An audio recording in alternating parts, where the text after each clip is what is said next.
back to Cooking Made Easy Gamers Edition. I'm your host Amarynthe from Adventures with Amarynthe. And today we're going to be doing smothered pork chops actually.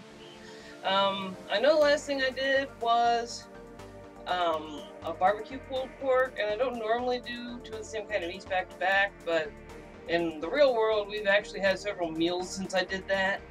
And I really wanted to do this recipe while I had the juice from the roast. So what you're going to need is a package of pork chops or pork steaks. These are pork steaks. And you're going to put a layer in the bottom of the magical crock pot. And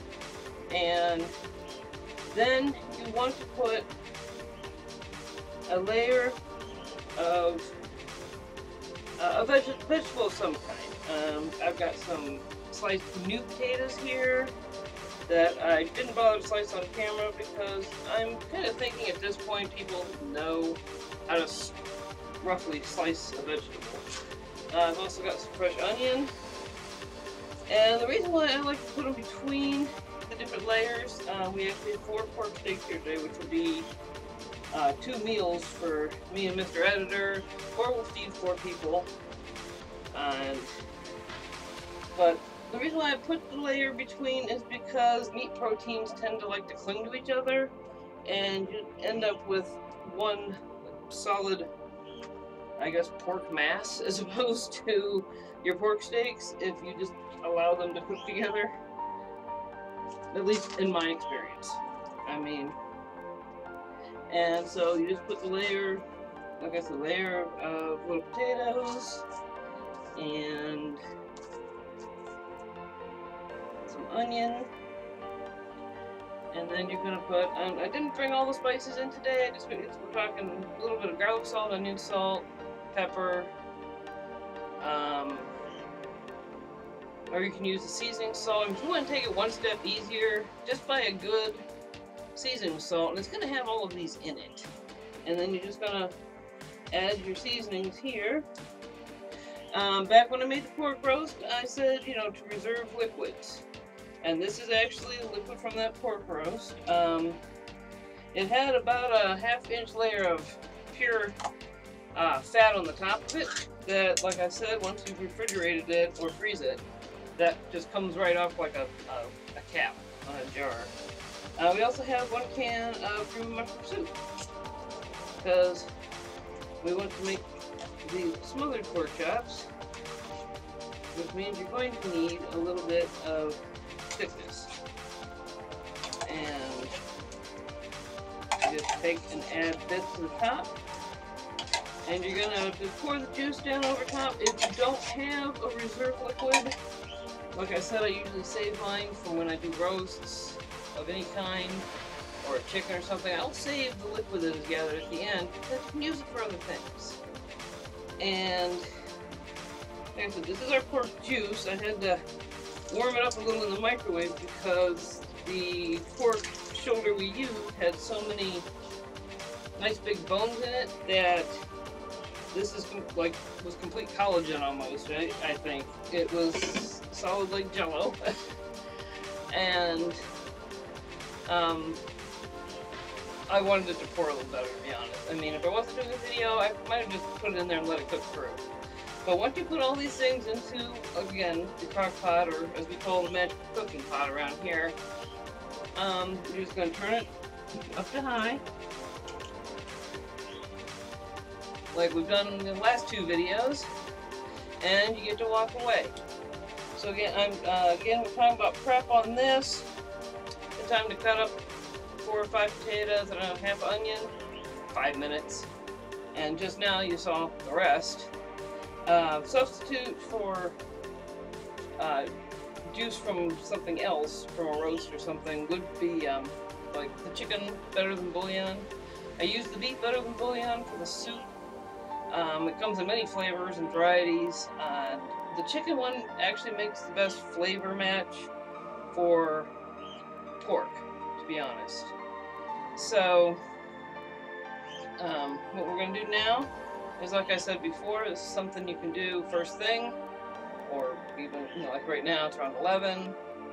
These are going to cook less because they are not a solid chunk of meat. So, you'll probably be ready, I'm guessing about 3 hours. And then we get to walk away, The crock pot's going to do all the hard work. It's going to cook it down. And like I said, you'll start to smell it. The house will smell fantastic anytime you use this thing. So, come back periodically and give it a look. When it's finally finished, you can turn it down to warm or low or off, depending. And that is it. Right? That's all we have to do with this for right now. I'd also like to add that gaming videos are coming to the channel soon. Actually, got 3 more matches to get into the ranked competition on Overwatch.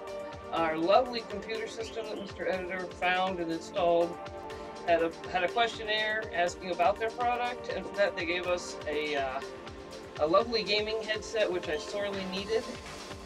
So actually all of that has come together good. I'm ready to actually start doing videos of me messing up on as many different games as I guess possible, really. And for now, I'm just gonna say, we'll catch back up, show you the finished product, and we'll see you later. Adventures. Okay. 3 to 4 hours have passed at this point, and our pork steaks are, of course, done. So at this point, you're just going to want to, of course, plate and serve. And that is actually a huge pork steak, so Mr. Editor is probably going to get that one. Everything in here, of course, has been cooked through. You're going to add some potatoes, onions, alongside your meat. There are other ways of actually doing a smothered pork chop. A more southern way, I think, is basically to pan fry them, bread them and pan fry them, and then finish them in the oven, and thicken the gravy there after that. I personally am going for the crock pot, mainly because it's going to make it way more tender. Sorry, but it does, it's the truth. And because being a diabetic, I'm trying to watch carbs and fats too. I've said before, I've lost a lot of weight over the last year and a half, and I'd like to continue to do so. And the way you're going to do so is actually by, keeping an eye on the little things that add up in the end. So we've got the pork steak and some potatoes here. Today we are going to also do some absolutely lovely little Brussels sprouts along with it. Need your vegetables.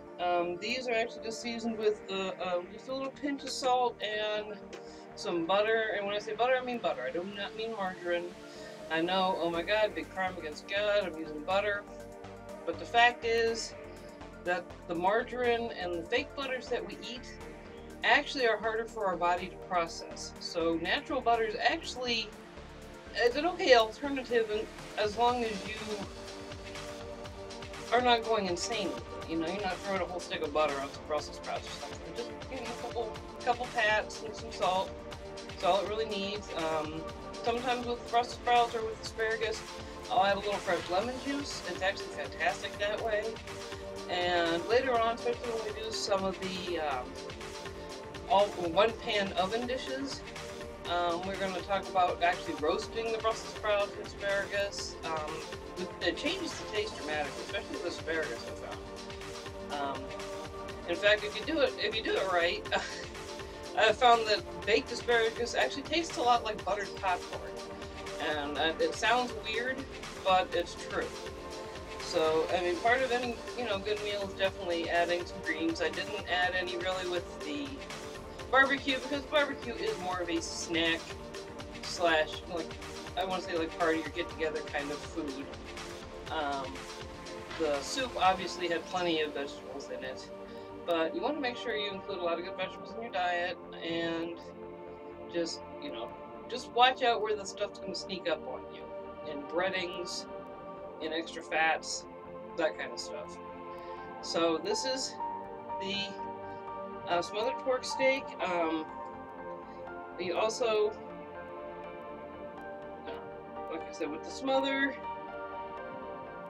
I mean, technically, yeah, it's gravy, but it really depends on your particular taste, just how thick of a gravy you want it to be. Usually when you pan fry and then finish in the oven, it's going to end up being a thicker gravy because you've got the extra flour and everything. I added a little bit of cornstarch to this while it was cooking, just to help it thicken a little, but I don't prefer a very clumpy type for a smother. You know, it's supposed to cover the meat and just give it extra flavor. It's not meant to, you know, stand alone as something you're going to put over a dressing or something. So that's it. That's smothered pork chops, and keep that weird light shining so the rest of us can find you. Thank you.